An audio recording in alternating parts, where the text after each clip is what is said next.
सियालकोट में श्रीलंकन शहरी के कत्ल केस का फैसला सुना दिया गया। 6 मुजरिमों को सजाए मौत, 9 को उम्र कैद, 72 को 2-2 साल कैद सुनाई गई। अदालत ने 1 माह में ट्रायल मुकम्मल किया। सेक्रेटरी प्रोसिक्यूशन पंजाब नदीम सरवर की ब्रीफिंग।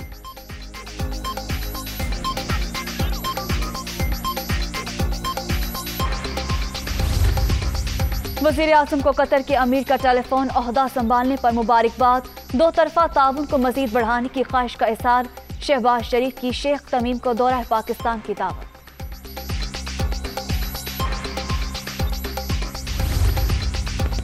पंजाब असम्बली में जो कुछ हुआ, कानून अपना रास्ता खुद लेगी। परवेज इलाही का झूठ बेनकाब हो गया। सूबे में 4 साल के दौरान सिर्फ करप्शन हुई। इत्तेहादियों को साथ लेकर चलेंगे, हमजा शहबाज की गुफ्तगू। उम्मीद है हुकूमत आवाम को रिलीफ फराहम करेगी, अलीम खान।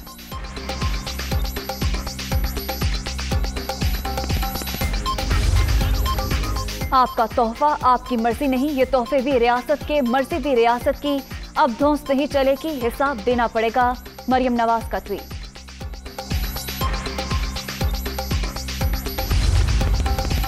इमरान खान और अमीर जमात इस्लामी सिराजुल हक का टेलीफोनिक राब्ता। मुल्क की सियासी सूरत हाल, 2 तरफा मामलात पर बातचीत। दोनों कायदीन का रवाबित में तसलसल बरकरार रखने पर इत्तफाक।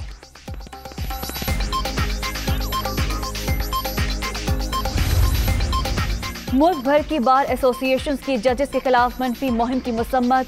पार्लियामेंट में अक्सरियत खो देने वाली जमात की ईमा पर प्रोपेगेंडा जारी। इमरान खान इदारों से तसादुम की राह अपना रहे हैं, मुश्तरका एलामिया।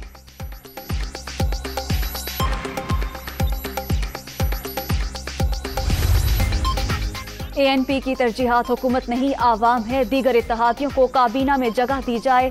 सरकार पहले ही मुश्किलात का शिकार, मजीद रुकावटें पैदा नहीं करना चाहते, Aslam यारवली। Army chief general Qamar Javed Bajwa से रोमानिया के सफीर की मुलाकात। पाकिस्तान यूरोपीय ममालिक के साथ ताल्लुकात को बहुत अहमियत देता है, सिपा सलाह। और डॉलर ने फिर जोर पकड़ लिया, रुपया मजीद कमजोर। इंटरबैंक में अमेरिकी करेंसी 1 रुपया 15 पैसे महंगी, 182 रुपये 70 पैसे पर ट्रेड।